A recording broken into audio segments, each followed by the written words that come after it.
ನಮಸ್ಕಾರ ಎಲ್ಲ ಕಲಾವಿದರು ಯೂಟ್ಯೂಬ್ ಚಾನಲ್ ಬೇವೂರು ಬಾಗಲಕೋಟೆ ತಾಲೂಕು. ಇವತ್ತಿನ ದಿವಸ ನಾನು ಬಂದದ್ದು ಯೋಗಾಪುರಕ್ಕೆ, ಅಂದರೆ ವಿಜಯಪುರ ಬಿಜಾಪುರದಲ್ಲಿ. ಯೋಗಾಪುರದ ಅದೊಂದು ಯೋಗನೋ ಗೊತ್ತಿಲ್ಲ, ಅತಿ ಹೆಚ್ಚು ಕಲಾವಿದರು ಇಲ್ಲಿದ್ದಾರೆ. ಎಂಥವ್ರು LB ಶೇಖ್ ಮಾಸ್ಟರ್ ಅಂತವರು, ಹೆಗಡೆ ಅಂತವರು, ಬಹಳ ಜನ ಹಿರಿಯ ಕಲಾವಿದರು ಇಲ್ಲಿ ಬಂದದಾರ. ಮೊದಲನೇದಾಗಿ ಕಲಾವಿದರು ಯೋಗಾಪುರದಲ್ಲಿ ಅತಿ ಹೆಚ್ಚು ಇರೋದಕ್ಕೆ ಏನು ಕಾರಣ ಅಂತ ಸ್ವಲ್ಪ ಬರಲಿ. ಕಾರಣ ಇಷ್ಟೇ, ಈಗ ಸರಿಸುಮಾರು ಒಂದು 25 ವರ್ಷಗಳ ಹಿಂದೆ ಹ್ಞೂ ಎಲ್ಲ ಕಲಾವಿದರು ಕಂಪ್ನಿಯಲ್ಲಿ ಇರ್ತಿದ್ರು. ಇರೋದಕ್ಕೆ ಒಂದು ನೆಲೆ ಬೇಕಲ್ಲ, ಕ್ಯಾಂಪ್ ಕ್ಲೋಜ್ನಲ್ಲಾಗಲಿ ಅಥವಾ ಎನ್ನೇ ಉತ್ತರದಲ್ಲಿ ಬಂದು ಇರೋದಕ್ಕೆ ಅಂತ ಒಂದು ಮನೆಯನ್ನು ಆಶ್ರಯ ಬೇಕು ಅಂತ ಹೇಳಿ, ಇದು ಇತ್ತೀಚಿನ ಪೀಳಿಗೆಗೆ ಬಂದಂಥ ಒಂದು ವಿಚಾರವಿನ. ಮೊದಲಿನ ಕಲಾವಿದರು ಇದನ್ನು ವಿಚಾರ ಮಾಡದೆ ಇಡೀ ತಮ್ಮ ಜೀವನವನ್ನು ನಾಟಕ ಕಂಪ್ನಿಗಳಿಗೆ ಕ್ಯಾಂಪ್ ಕ್ಲೋಜ್ನಲ್ಲಿ ಸಹಿತ ಊರಿಗೆ ಹೋಗ್ಲಾರ್ದು ಅಲ್ಲೇ ಆ ನಾಟಕದ ಸಂಘಟನೆ ಕಂಪ್ನಿ ಸಂಘಟನೆ ಇದ್ದು ಅಲ್ಲೇ ಹೋತು. ಆದರೆ ಇತ್ತೀಚಿನ ದಿನಗಳಲ್ಲಿ ಅಂದರೆ ಈಗ ಸುಮಾರಾಗಿ ನಮ್ಮ ನಂತರ ಬಂದ ಅಥವಾ ನಮ್ಮಂಥವ್ರು ಒಂದು ವಿಚಾರ ಮಾಡಿದೆ, ಎಲ್ಲಿ ಇರೋದಕ್ಕೊಂದು ಎಲ್ಲರೂ ಒಂದು ಆಶ್ರಯ ಬೇಕಲ್ಲ. ಹಾಗೆ ಇಲ್ಲೇನಾಯ್ತು ಅಂದ್ರೆ ಆಶ್ರಯ ಯೋಜನೆಯ ಮನೆಗಳು ಹಾಳು ಬಿದ್ದಿದ್ದು, ಸ್ವಲ್ಪ ಕಡಿಮೆ ಪ್ರಮಾಣದಲ್ಲಿ ರೊಕ್ಕದಲ್ಲಿ ಸಿಗುವಂಥ ಸ್ಥಿತಿಯಲ್ಲಿ ಇತ್ತು. ಆಗ ಹಂಗೆ ನಾವು ಫಸ್ಟ್ ಬಂದವರು ನಾವೇ ಇರಬಹುದು ಅಥವಾ ಇನ್ನೊಬ್ರು ಯಾರೋ ಬಂದ್ರು ಕಾಣಿಸುತ್ತೆ. ಹಂಗೆ ಒಬ್ಬೊಬ್ಬರು ಬಂದು ಇಲ್ಲಿ ಒಂದು ಆಶ್ರಯ ಅಂತ ಮಾಡ್ಕೊಂಡ್ರು. ಆಶ್ರಯ ಯೋಜನೆ ಮನೆಯೊಳಗೆ ಆಶ್ರಯ ಪಡ್ಕೊಂಡ್ರು ಅಂತ ಹೇಳ್ಕೊಂಡಿಲ್ಲ. ಬಹಳ ಜನ ಬಂದು ಹೋದ್ರು. ಅಲ್ಲಿಂದ ಸುಮಾರು ಈಗ ಒಂದು 25-30 ಕಲಾವಿದರ ಕುಟುಂಬಗಳು ಇಲ್ಲವೆ. ಇದ್ದಿದ್ರೊಳಗೆಲ್ಲ ಸುಧಾರಣೆ ಮಾಡಿಕೊಂಡು ಇತ್ತೀಚಿನ ದಿನಗಳಲ್ಲಿ ಆರ್ಥಿಕವಾಗಿ ಸ್ವಲ್ಪ ಸದೃಢತೆ ಬಂದ ಮೇಲೆ ಇರೋ ಮನೆಗಳನ್ನೇ ಕೆಡವಿ ಚೆನ್ನಾಗಿ ಕಟ್ಕೊಂಡು ಒಂದು ಆಶ್ರಯ ಅಂತ. ಒಂದು ಶ್ರೀಧರ್ ಹೆಗಡೆ ಅವರು ಯಾರು? ನಟರು, ನಿರ್ದೇಶಕರು, ರಂಗಭೂಮಿ ಕಂಪನಿ ಮಾಲೀಕರು. ನಾನು ಈ ರಂಗದಲ್ಲಿ ಎಲ್ಲ ರೀತಿಯಿಂದ ಇದ್ದರೂ ಸಹ ನಾನು ಹೇಳ್ಕೊಳ್ಳೋಕೆ ಇಷ್ಟಪಡೋದು ನಾನೊಬ್ಬ ಕಲಾವಿದರು, ವೃತ್ತಿ ರಂಗಭೂಮಿಯ ಕಲಾವಿದ. ಇದು ಮೊದಲನೇದು. ಆನಂತರದಲ್ಲಿ ನಾವು ಮಾಲಕಗಿರಿ ಆಗಿರಬಹುದು, ನಮ್ದು ಇದಿರಬಹುದು, ಏನೇ ಇರಬಹುದು. ಅದಷ್ಟು ಅಂದರೆ ನನ್ನದೇನು ಅಂದರೆ, ಪ್ರಥಮದಲ್ಲಿ ನಾನು ಬಂದು ಬಣ್ಣ ಹಚ್ಚಿದಾಗ ಆಗ ಮಾಲೀಕರ ಕಾಲ ಇದು. ಆಗ ಮಾಲಕನೇ ಸಾರ್ವಭೌಮ. ಕಲಾವಿದರನ್ನ ಬಹಳ ಒಂದು ಏನು ಸಂಕುಚಿತ ಭಾವನೆಯನ್ನು ನೋಡುವಂಥ ಸ್ವಭಾವ ಮಾಲಕರದಾಗಿತ್ತು ಆ ಸಂದರ್ಭದಲ್ಲಿ ಖಂಡಿತವಾಗಿ. ಇನ್ನು ನನಗೆ ಹೆಚ್ಚಿನ ಒಂದು ಇದಿಲ್ಲ. ನಾನು ಬಂದೆ 74ನೇ ಇಸ್ವಿಲಿ ಬಂದಿದ್ದು. ನಾನು ಬಂದಿದ್ದೇ ಬೇರೆ, ನಾಟಕ ಬಂದಿದ್ದೇ ಬೇರೆ. ನಾನು ಬಂದದ್ದು ಮಿಲಿಟ್ರಿ ಸೇರ್ಬೇಕಂತೇಳಿ ಬಂದವನು ನಾನು. ಮನೆಯ ಆರ್ಥಿಕ ಪರಿಸ್ಥಿತಿ ಕೆಟ್ಟಿತ್ತು ನಮ್ಮಲ್ಲೆಲ್ಲ. ಆ ಸಂದರ್ಭದಲ್ಲಿ ನಮ್ದು ಅದೇ SSLC ಮುಗಿದಿತ್ತು 74ನೇ ಇಸ್ವಿಯಲ್ಲಿ. ಇನ್ನು ಮನೆಗೆ ವಜ್ಜೆ ಆಗೋದು ಬೇಡ ಅಂತ ನಾವು ಉದ್ಯೋಗ ಹೊಡ್ಕೊಂಡು ಬಂದವರು ಹೊರಗಡೆ. ಬಹಳ ಜನ ನಮ್ಮ ತಾಲೂಕು, ನಮ್ಮ ಸಿದ್ದಾಪುರ ತಾಲೂಕು, ನಮ್ಮದು ಕಾರವಾರ ಜಿಲ್ಲಾ ಹಳ್ಳಿ. ನಾವೆಲ್ಲ ಅಡಿಕೆ ಬೆಳೆ ಮೇಲೆ ನಂಬಿ ಬದುಕೋರು. ಆ ಸಮಯದಲ್ಲಿ ಅಡಿಕೆ ಬೆಳೆ ಪೂರ್ತಿ ನೆಲ ಕಚ್ಚಿ ಕಂಪ್ಲೀಟ್ ಆರ್ಥಿಕ ಪರಿಸ್ಥಿತಿ ತೀರಾ ಹೈರಾಣಾಗಿ ಹೋಗಿತ್ತು. ಮತ್ತು ಮನೆಗೆಲ್ಲ ಅವಾಗ ಒಬ್ಬೊಬ್ಬರು ಮನೆಯಲ್ಲಿ 4, 5, 6 ಗಂಡು ಮಕ್ಕಳು ಒಂದು ಮನೆಗೆ. ಆ ಸಂದರ್ಭದಲ್ಲಿ ನಾವು ಇರೋದು ಸ್ವಲ್ಪ ಜಮೀನು. ಇನ್ನು ಅದ್ರಲ್ಲಿ ಹಂಚ್ಕೊಂಡ್ರು ಏನು ಅಲ್ಲಿ ಇದಿಲ್ಲ. ಆ ಲೆಕ್ಕದಲ್ಲಿ ನಾವೇನು ಮಾಡಿದ್ವಿ, ಹೊರಗೆ ಬಂದ್ವಿ. ನಾನು ಬಂದಿದ್ದು ಮಿಲಿಟ್ರಿ ಸೇರ್ಬೇಕಂತ. ಅದು ಕೈಗೂಡ್ಲಿಲ್ಲ. ಅದೇನೋ ನಾನು ದುರ್ದೈವ. ಅದು ಆವಾಗ ಬಂದಾಗಿಬಿಟ್ಟಿತ್ತು. ಮೊದಲು ನೇರ ಸಂದರ್ಶನ ಇರ್ತಿತ್ತು. ನೇರ ವಾರದಲ್ಲಿ 3 ದಿವಸ ಸಾಂಬಾದಲ್ಲಿ ಬೆಳಗಾವಿ ನೇರ 7ನೇ ಸರ್ಟಿಫಿಕೇಟ್ ಅದು ಹಾಕಿತ್ತು. Marks card, certificate, pass certificate, physical fitness ಆಗ್ತದೆ ಇದಕ್ಕೆ. ಆದ್ರೆ ನಮ್ಮ ದುರ್ದೈವ 1 ತಿಂಗಳಗಟ್ಟಲೆ ಮುಂದೆ ದೇಶ ಸೇವೆ ಮಾಡಬೇಕು ಅಂತ ಬಂದವರು ಕಲಾ ಸೇವಕರಾದ್ರಿ. ಯಾವ ಒಂದು ಹಿನ್ನೆಲೆಯಿಂದ ಬಂದ್ರೆ? ಮನೇಲಿ ಯಾರಾದರೂ ಕಲಾವಿದರು ಇದ್ರ ನಿಮ್ಮ ಮನೆಯಲ್ಲಿ? ಮನೆಯಲ್ಲಿ ರೈತ ಕುಟುಂಬ. ಮನೆಯಲ್ಲಿ ಕಲಾವಿದರು ಇಲ್ಲ ಅಂತಂದ್ರೂ ಕೂಡ ನಮ್ಮಲ್ಲಿ ಈ ಯಕ್ಷಗಾನದ ಒಂದು ಪ್ರಭಾವ ಪ್ರತಿ ಮನೆಯಲ್ಲೂ ಇರುತ್ತ. ಯಕ್ಷಗಾನದ ಪ್ರಭಾವ. ಆಮೇಲೆ ಸಾಹಿತ್ಯ, ಸಂಸ್ಕೃತಿ, ಇದ್ರ ಬಗ್ಗೆ ಚರ್ಚೆಗಳು.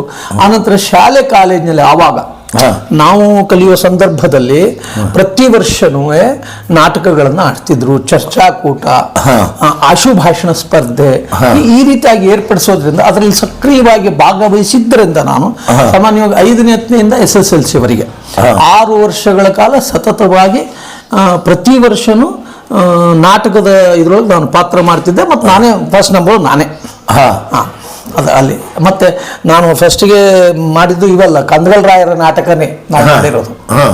ಮೊದಲು ಕುರುಕ್ಷೇತ್ರದಲ್ಲಿ ಕೃಷ್ಣ, ಆಮೇಲೆ ಚಿತ್ರಾಂಗದದಲ್ಲಿ ಅಲ್ಲ ಅವಾಗಿನ ಕಾಲದಲ್ಲೇ ಅಲ್ಲಿ ಊರಲ್ಲೇ ಆಡ್ತಿದ್ದೆ. ಹೌದೌದು, ಹಳ್ಳಿಯಲ್ಲಿ ನಮ್ಮ ಶಾಲೆಯಲ್ಲಿ ಕಂದಗಲ್ ರಾಯರ ನಾಟಕ ರಾತ್ರಿ ಅಕ್ಷಾಂಬರ ಕುರುಕ್ಷೇತ್ರ ಇದಾಡಿದ್ರು. ಯಾವ್ದು ಚಿತ್ರಾಂಗದ, ಆಮೇಲೆ ಈ ಕುರುಕ್ಷೇತ್ರ, ಅನಂತರ ಇನ್ನೊಂದು ಇದು ಬರ್ತದೆ ಅವರದ್ದು,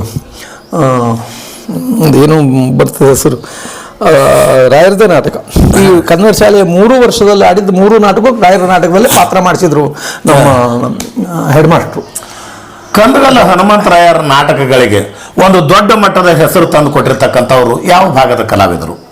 ಉತ್ತರ ಕರ್ನಾಟಕದ ಕಲಾವಿದರು. ಸಾಮಾನ್ಯವಾಗಿ ನಾನು ಕೇಳಿದೆ, ಯಾಕಂದ್ರೆ ನಾನು ಬಂದ ಸಮಯದಲ್ಲೇ ರಾಯರ ನಾಟಕಗಳು ರಂಗಭೂಮಿಯಿಂದ ಹೆಚ್ಚು ಕಡಿಮೆ ಮರೆಯಾಗಿ ಹೋಗಿದ್ದು. ಕಾರಣ ಏನಂತಂದ್ರೆ ಈ ಹೊಸತನ ಮತ್ತು ಹೊಸ ಇದಕ್ಕೆ ಅಂತ ಹೇಳಿ ಈಗ ಆ ಟೈಮ್ನಲ್ಲಿ ರಾಯರು ನಮ್ಮ ಆ ಸರ್ವಕಾಲ ಅಂದರೆ ಮಾಂತೇಶ್ ಶಾಸ್ತ್ರಿಗಳು, ದುತ್ತರಿಗೆಯವರು, ಇವರು ಸಾಳುಂಕಿಯವರು, ಇವರ ಯುಗದಲ್ಲಿ ನಾವು ಬಂದವರು. ಅದಕ್ಕಿಂತ ಪೂರ್ವದಲ್ಲಿ ಅಂದ್ರೆ ರಾಯರ ನಾಟಕಗಳಾಗಿರ್ಬಹುದು, ಆಮೇಲೆ ನಮ್ಮ ಶ್ರೀಕಂಠ ಶಾಸ್ತ್ರಿಗಳ ನಾಟಕ ಆಗಿರ್ಬಹುದು, ಹಾವೇರಿ ಅವರು ಯಾರು ಶಾಸ್ತ್ರಿಗಳಲ್ಲ ಯಲ್ಲಮ್ಮನ ನಾಟಕ ಬರೆದವರು ಬಸವಲಿಂಗ ಶಾಸ್ತ್ರಿಗಳು, ಇವರದ್ದೆಲ್ಲ ಸಾಹಿತ್ಯ ಮತ್ತು ಇವು ಹೆಚ್ಚಾಗಿ ಪೌರಾಣಿಕಕ್ಕೆ ಮಿಸಿಸಲಾಗಿತ್ತೆ ವಿನಃ ಈ ಸಾಮಾಜಿಕಕ್ಕೆ ಹೆಚ್ಚಿನ ಪ್ರಾಧಾನ್ಯತೆ ಅವಾಗ ಇದ್ದಿಲ್ಲ.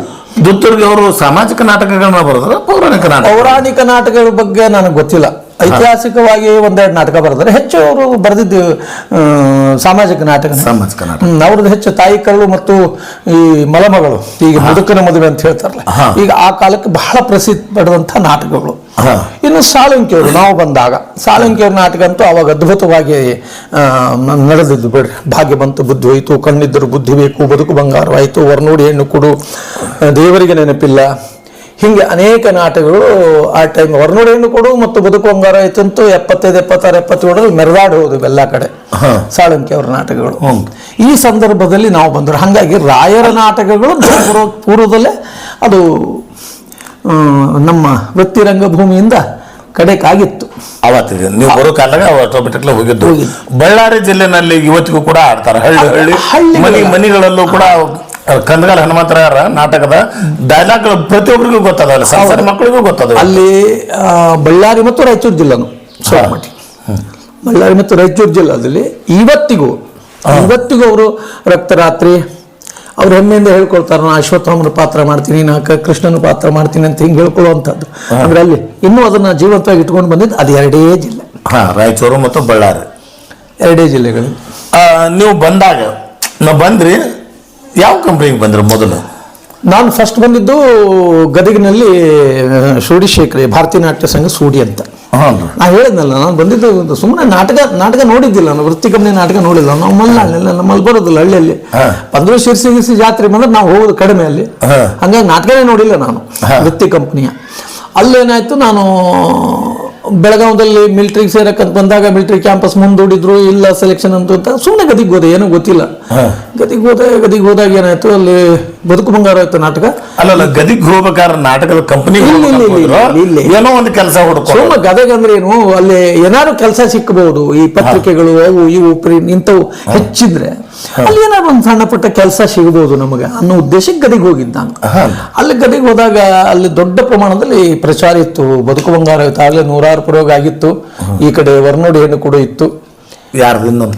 ಸುಳ್ಳು ದೇಸಾಯಿ ಅವ್ರ ಕಂಪನಿ, ಆಚೆ ಕಡೆ ಸೂಡಿ ಶೇಖರೇನವ್ರ ಕಂಪನಿ, ಭಾರತೀಯ ನಾಟ್ಯ ಸಂಘ ಸೂಡಿ ಅಂತ. ನಾನು ಅವತ್ತು ಅಚಾನಕ್ಕಾಗಿ ಏನ್ ನಾಟಕ ನೋಡೋಣ, ನನ್ಗೆ ಗೊತ್ತಿಲ್ಲ ನಾಟಕ. ಅವಾಗ 4 ಕ್ಲಾಸ್ ಇದ್ವು, 5, 3, 1.5, 12 12 ಚಾಪೆ, 100 ರೂಪಾಯಿ 3ನೇ ಕುರ್ಚಿ. ನಾವು 100 ರೂಪಾಯಿ ಕೊಟ್ಟು 3ನೇ ಕುರ್ಚಿ ಟಿಕೆಟ್ ತೆಗಿಸಿ ಕುತ್ಕೊಂಡು ನಾಟಕ ಬದುಕು ಬಂಗಾರವಾಯ್ತು. ಅಲ್ಲೇನಾಯ್ತು, ಏಕದಮ್ ಅಲ್ಲಿ ಗೌರೀಶನ ಪಾತ್ರ ಮಾಡೋ ನಮ್ಮ ಸಂಬಂಧಿಕ ಶ್ರೀಪತಿ ಹೆಗಡೆ ಅಂತ, ಅವ್ರ ನಾಟಕನಾಗ ಅದಾನಂತ ಕೇಳಿದ್ನಿ ವಿನಃ ನಂಗೆ ಗೊತ್ತಿಲ್ಲ ಯಾವ ಕಂಪ್ನಿ ಏನು ಗೊತ್ತಿದ್ದಿಲ್ಲ. ನಾನು ನೋಡ್ತೀನಿ ನಮ್ಮ ಪರಿಚಯನೇ ಸಂಬಂಧಿಕರೇ ಅವರು ದೂರದಿಂದ. ನನಗೆ ಆಶ್ಚರ್ಯ ಆಯ್ತು, ಅವರೇ ಇಲ್ಲೇ ಅದರಲ್ಲಿ ಕಂಪ್ನಿ. ಸಹಜ ನಾಟಕ ಬಿಟ್ಟ ಮೇಲೆ ಹೋದ್ ಭೇಟಿ ಆದೆ, ಮಾತಾಡಿದೆ. ಅವ್ರು ಕೊಡಿ, ಅವ್ರಿಗೆ ಹೇಳಿಲ್ಲ ಏನು ಅಂತ. ಮರುದಿವ್ಸ ಹೇಳಿದೆ, ಮರುದಿವ್ಸ ಅವರು ಬಂದು ಭೇಟಿ ಆದ, ಹಿಂಗೆ ಒಂದು ನೌಕರಿ ಕೊಡ್ತೀವಿ, ಎಲ್ಲರ ಕೆಲಸ ಕೆಲಸ ಸುಮ್ಮನೆ ಮನೆಗೆ ಹೋಗುವಂತ ಬೇದ. ಮನೆಗೆ ಹೋಗಂಗಿಲ್ಲ, ಇದು ನಿರ್ಧಾರವಾಗಿ ಬಂದಿದ್ದು ನಾವು ಹೊರಗೆ ಬದುಕೋದು ಅಂದಾಗ ಎಲ್ಲೋ ಈ ಸಣ್ಣ ವಯಸ್ಸು ಯಾರು ಕೊಡ್ತಾರ? ಇಲ್ಲ ನಾಟಕನಾಗಿರ್ತೀನಿ ಅಂದರೆ ಕಸ ಹೊಡಿಯಾಕತ್ತಾರೆ ಹೋಚೆ ಅಂತಂದು ಏನಾರ ಆಗೋಲ್ಲ, ನೀವು ಇಟ್ಕೋತಿಲ್ಲ ಅಂತ ಕೇಳಿ ಅವ್ರ ರೂಮ್ನಲ್ಲಿ ಇದ್ದೆ. ದಿವಸ ಒಂದು 3-4-5 ದಿವಸ ಆಗಿತ್ತು ನಾಟಕ ನೋಡ್ತಾ, ಸೈಡ್ ಕುಂತು ನಾಟಕ ನೋಡ್ತಿದ್ದೆ. ಒಂದು ದಿವಸ ಅವ್ರ ಮಾಲಕರು ಬಂದರು, ಶೇಖರಯ್ಯನವರು. ನಾನು ನೋಡಿದ್ರು, ಕೇಳಿದ್ರು ಯಾರೋ ಶ್ರೀಪತಿವ ಅಂತೇಳಿ, ನಮ್ಮ ಹುಡುಗನೇ ಸಂಬಂಧಿಕರಿ. ನಾನು ಕೇಳಿದ್ರು ಏನು ಮಾಡ್ತೀಯಪ್ಪ ನಾಟಕನಿಗೆ ಪಾತ್ರ ಮಾಡ್ತೀನಿ ಅಂದರೆ. ಏನು ಪಾತ್ರ ಮಾಡಬಲ್ಲೆ ನೀನು? ನಾನು ವಯಸ್ಸು ಸಣ್ಣದ, ನಾನು ತಕ್ಕಂತೆ ಪಾತ್ರ ಮಾಡಬಲ್ಲೆ ಅಂದೆ. ಈಗ ನಾಟಕ ನೋಡಿದ್ದೇನೆ, 3-4 ದಿವಸ ಆತ್ರಿ ನಾಟಕ ನೋಡಿನಿ ಅಂತಂದೆ. ಅಂದ್ರೆ ಇದ್ರೊಳಗೆ ಯಾವ್ದಾದ್ರು ಒಂದು ಡೈಲಾಗ್ ಹೇಳು ಅಂತಂದ್ರೆ ಅವರು. ಯಾವ್ದು ಹೇಳಿ ಅಂತ ಕೇಳಿದೆ ನಾನು, ಯಾವ ಸನ್ನಿವೇಶದ ಬೇಕು ಯಾವ್ದು ಬೇಕು ಅಂತ ಹೇಳಿ. ಅವ್ರು ಕೇಳೋದಕ್ಕಿಂತ ಹೆಚ್ಚಿಗೆ ಎಲ್ಲ ಸನ್ನಿವೇಶದ ಹೆಚ್ಚು ಕಡಿಮೆ ಯಾವ ಸನ್ನಿವೇಶ ಯಾವ ಮೀನು ಮಾತಾಡಿ ತೋರಿಸ್ಬಿಟ್ಟೆ ನಾನು. ಅದಕ್ಕೆ ಅವರು ಕರೆದ್ರು ಕಲಾವಿದರು, ಒಂದು ಚೌಪಡಿ ಅಂತೀವಲ್ಲ ನಾವು, ಸ್ಕ್ರಿಪ್ಟ್ ಒಂದು ಚೌಪಡಿ ಕೊಟ್ಟರೆ ನಿಮಗೆ ಕಲಿಯೋಕ್ಕೆ ಎಷ್ಟು ದಿವಸ ಬೇಕು ಅಂದ್ರೆ, ಒಬ್ಬ 15 ದಿವಸ ಅಂದ, ಒಬ್ಬ 10 ದಿವಸ, 12 ದಿವಸ. 3 ದಿವಸನಾಗ ಇಡೀ ನಾಟಕ ಮಾತಾಡಕತ್ತ ನೋಡಿ ಇಲ್ಲಿ. ಏನ ಅದನ್ನು ಹೂ ಮಾರೋ ಒಂದು ಪಾತ್ರ ಬರ್ತಿತ್ತು, ಒಂದು 20-21 ಮಾತು. ಅವಾಗ ಪೂರ್ತಿ ದೊಡ್ಡ ನಾಟಕ ಆಡ್ತಿದ್ರ. ಈಗ ನಂಗೆ ಕಟ್ ಮಾಡಿ 3 ತಾಸು ಏನಿಲ್ಲಲ್ಲ, 4.25 ತಾಸು ನಾಟಕ ಆಡ್ತಿದ್ರು. ಅದೊಂದು 20 ಮಾತಿದ್ದು ಬಹಳ ಚಂದ ಅದ, ಸಣ್ಣ ಪಾತ್ರ ಆದರೂ ತುಂಬ ಸುಂದರವಾದ ಪಾತ್ರ ಅದು.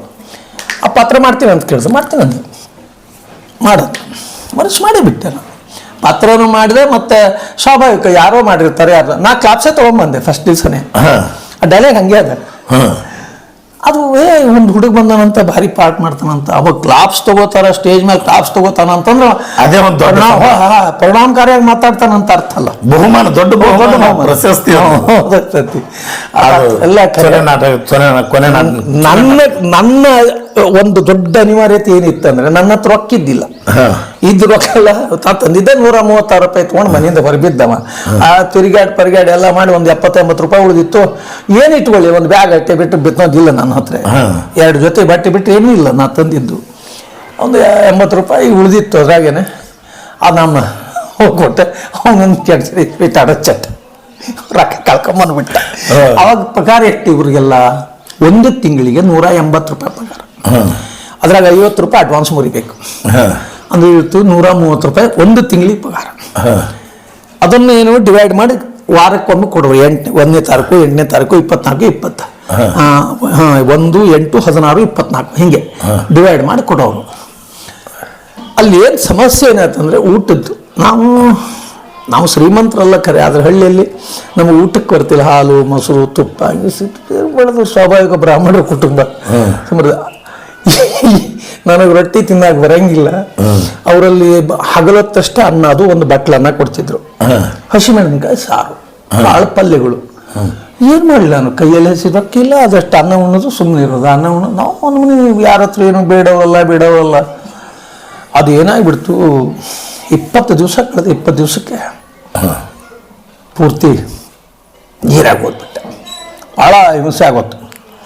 ಮುಂದೇನು ಮಾಡಿದೆ, ಇದು ಬೇಡ ತಡಿ ಅಂತ ಹೇಳಿ ಒಂದು 20 ರೂಪಾಯಿ. ಓಕೆ, ಭಾಗ 1 ಇಲ್ಲಿಗೆ ಮುಕ್ತಾಯ ಮಾಡ್ತಾ ಇದ್ದೀನಿ. ಭಾಗ 2 ಮತ್ತೆ ಮುಂದುವರಿಸ್ತೀನಿ. ಕಂಪ್ನಿ ಒಳಗಡೆ ಬಂದರು, ಅಲ್ಲಿ ಉಂಡ ಮೇಲೆ ಅವ್ರಿಗೆ ಏನಾಯ್ತು ಅಂತ ಹೇಳ್ಕೊಂಡ್ರು.